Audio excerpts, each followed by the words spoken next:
Olá, sejam bem-vindos ao Descomplicando a Bíblia.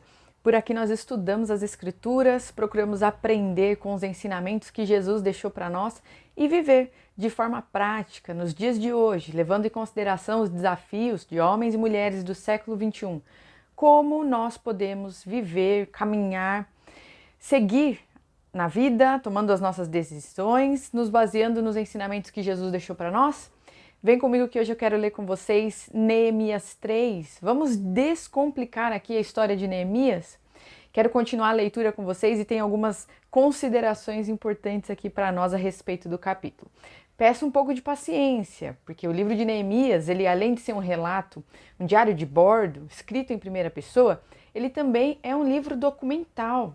Então, um momento específico da história de Israel, onde o povo que estava no exílio foi levado pela Babilônia em cativeiro depois de 70 anos agora sob o governo de Ciro, o rei da Pérsia, volta para Jerusalém para reconstruir os muros, reconstruir o templo, reconstruir a cidade que foi devastada e destruída pelo inimigo. Nós temos a figura de Esdras, o livro de Esdras, como um sacerdote e líder na reconstrução do templo, e nós temos Neemias, um homem que era copeiro do rei, judeu, que estava lá servindo o rei, voltou como governador, encabeçou aí e liderou essa reconstrução dos muros, a reconstrução dos portões. Vamos ler aqui, porque é um documento histórico, então esse capítulo ele vai ter muitos nomes, já peço desculpa desde já. Se eu falar algum nome com alguma tradução errada, vou fazer o meu melhor aqui, tá bom, gente? Vamos lá. Então o sumo sacerdote Eliasibe se levantou com os seus irmãos, os sacerdotes, e reconstruíram o portão das ovelhas. Eles o consagraram, colocaram os portões no seu lugar e continuaram a reconstrução até a Torre do Sem e a Torre de Ananel. Ao lado dele trabalharam os homens de Jericó, e ao lado deles Zacur, filho de Imri. Os filhos de Hassená reconstruíram o portão dos peixes, colocaram as vigas e os portões nos seus lugares com os seus ferrolhos e as trancas. Ao lado deles, quem fez os reparos foi Meremote, filho de Urias, filho de Cós, e ao lado deste, Mesulão, filho de Berequias, filho de Mesezalel. Ao lado deste, Zadok, filho de Baná, fez os reparos. Ao lado destes, trabalharam os tecoitas, mas os seus nobres não se sujeitaram ao serviço do seu senhor. Joiada, filho de Passeia, e Mesulão, filho de Bezodias, repararam o portão velho, colocaram as vigas e os portões nos seus lugares, com seus ferrolhos e as trancas. Ao lado deles trabalharam Melatias, Gibeonita e Jadom, Merenotita, homens de Gibeão e de Mispa, que pertenciam ao domínio do governador de além do Eufrates. Ao seu lado, quem fez os reparos foi Uziel, filho de Araías, um dos ourives, e ao lado dele Ananias, um dos perfumistas. Eles restauraram Jerusalém até a muralha larga. Ao lado destes, trabalhou Refaías, filho de Ur, governador de metade do distrito de Jerusalém. Ao seu lado, Gedaías, filho de Harumaf, fez os reparos em frente da sua casa. E ao seu lado, Atos, filho de Rasabinéias, fez os reparos. Cada nome, gente, é um desafio aqui. Malquias, filho de Arim, e Assub, filho de Paate-Moabe, repararam o trecho seguinte e a Torre dos Fornos. Ao lado dele, quem fez os reparos foi Salum, filho de Aloés, governador da outra metade do distrito de Jerusalém, ele e as suas filhas. Hanum e os moradores de Zanoa repararam o portão do vale. Eles o reconstruíram, colocando os portões no seu lugar, com seus ferrolhos e as trancas, e ainda consertaram 500 metros da muralha, até o portão do Montouro. O portão do Montouro foi reparado por Malquias, filho de Recabe, governador do distrito de Bet-Haquerem. Ele o reconstruiu, colocou os portões no seu lugar, com seus ferrolhos e as trancas. O portão da fonte foi reparado por Salum, filho de Coozé, governador do distrito de Mispa. Ele o reconstruiu, fez uma cobertura, colocou os portões no seu lugar com seus ferrolhos e as trancas. Também reconstruiu a muralha do tanque de Selá, junto ao jardim do rei, até os degraus que descem da cidade de Davi. Ao lado dele, quem fez os reparos foi Neemias, filho de Asbuque, governador de metade do distrito de Bet-Zur, até em frente dos túmulos de Davi, até o tanque e até a casa dos heróis. Depois dele, os levitas, Reum, filho de Bani, e ao seu lado Asabias, governador de metade do distrito de Keila, fizeram os reparos. Depois dele, os reparos foram feitos pelos seus irmãos. Bavai, filho de Enedade, governador de metade do distrito de Keila. Ao seu lado, Ezer, filho de Jesua, governador de Mispa, reparou outro trecho em frente da subida para a Casa das Armas, na esquina da muralha.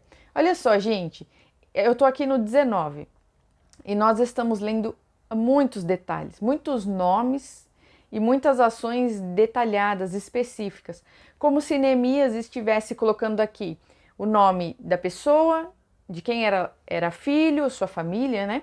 E a sua obra, aquilo que a pessoa realizou. Isso aqui é importante se nós pararmos para pensar na parte histórica, documental de Jerusalém, da história de Israel. Então, para eles, isso aqui é um tesouro.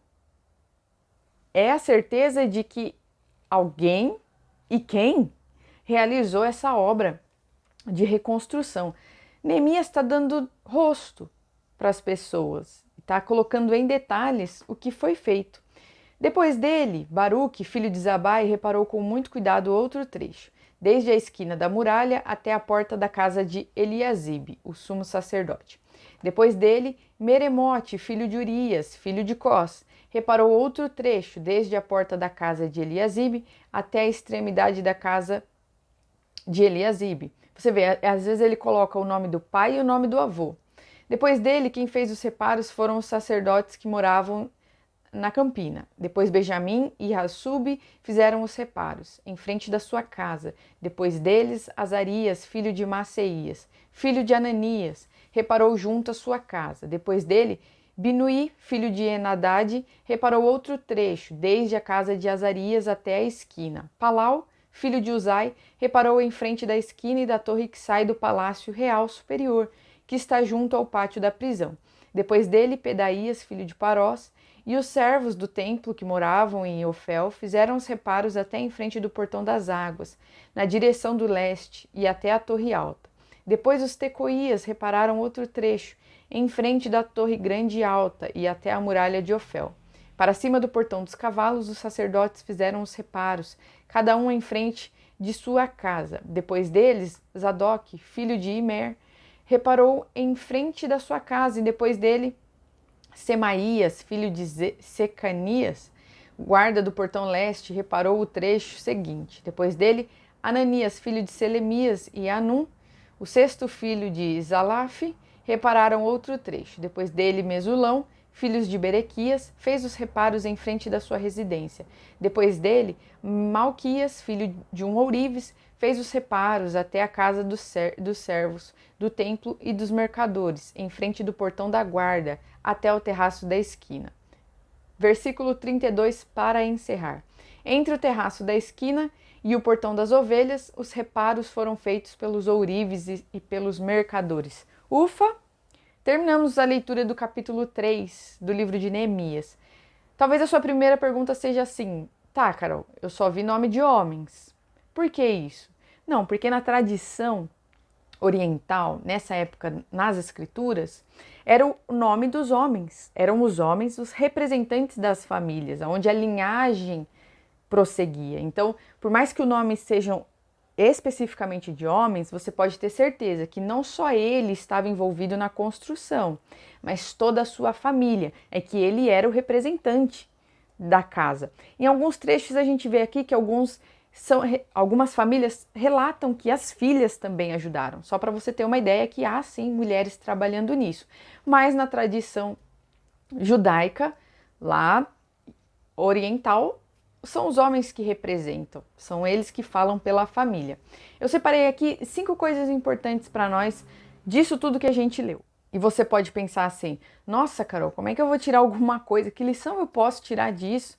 São só nomes e tarefas específicas e sobrenome e filho de fulano e neto de ciclano. O que dá para a gente tirar aqui? Calma, que dá sim para a gente dar um passo para trás e procurar entender o todo tirar lições muito importantes aqui. Primeiro de tudo, eu já comentei isso com vocês. A escrita aqui, ela é especialmente documental.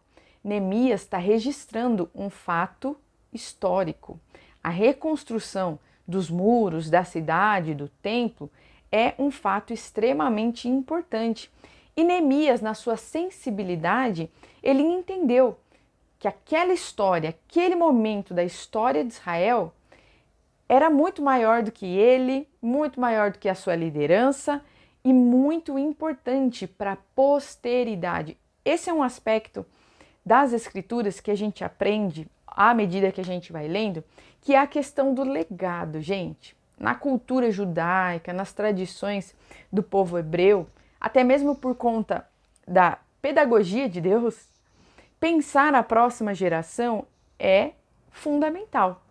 É uma responsabilidade, na verdade, você viver a sua vida e transmitir aos seus filhos, por ordenança de Deus, para começar, quem é Deus, os feitos de Deus, o que ele realizou pelo povo de Israel, a história do povo com Deus Criador e os preceitos, as ritualísticas, as celebrações.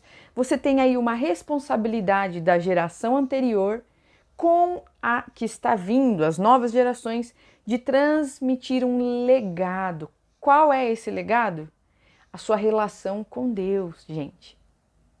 Coisa mais importante, e vamos trazer para os nossos dias, a coisa mais importante que nós temos para entregar para os nossos filhos, para as crianças, para as novas gerações, é sobre o Deus Criador com quem nós nos relacionamos. Quem é Deus? O que nós podemos passar para a nova geração a não ser a coisa mais importante que nós temos, que é a presença de Deus, o relacionamento com o Senhor, as nossas convicções, ensinando para eles como se relacionar com o Senhor, como ler a palavra, como orar. Essa é a coisa mais preciosa. E o povo de Israel tinha essa responsabilidade diante de Deus. Eles precisavam guardar os ritos, as solenidades, as festas e ensinar as próximas gerações como um legado, uma herança, a história do povo de Israel com o Deus Criador. Neemias tinha essa maturidade, esse entendimento e a sensibilidade de falar, epa, isso aqui precisa ser documentado, isso aqui precisa ser registrado.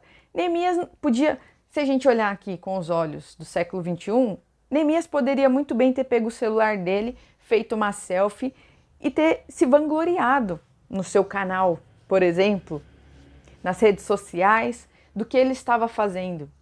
Mas não foi essa a postura de Neemias. Ele não, vocês entendem isso? Não é um relato, não é um livro que relata apenas os feitos de uma grande celebridade, de um herói e as suas conquistas. Não é egocêntrico o livro de Neemias.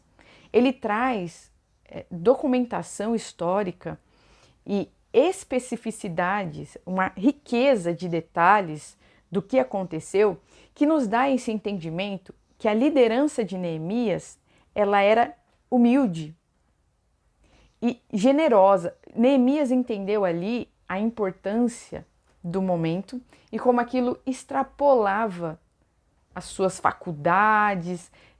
A história que Neemias conta é a história do povo de Deus, com Deus. E o que Deus estava fazendo por Jerusalém, por Israel. E isso precisava ser guardado. Na verdade, gente, nós podemos olhar Neemias não como um protagonista, mas como uma testemunha do que o Deus maravilhoso, Criador dos céus e da terra, faz.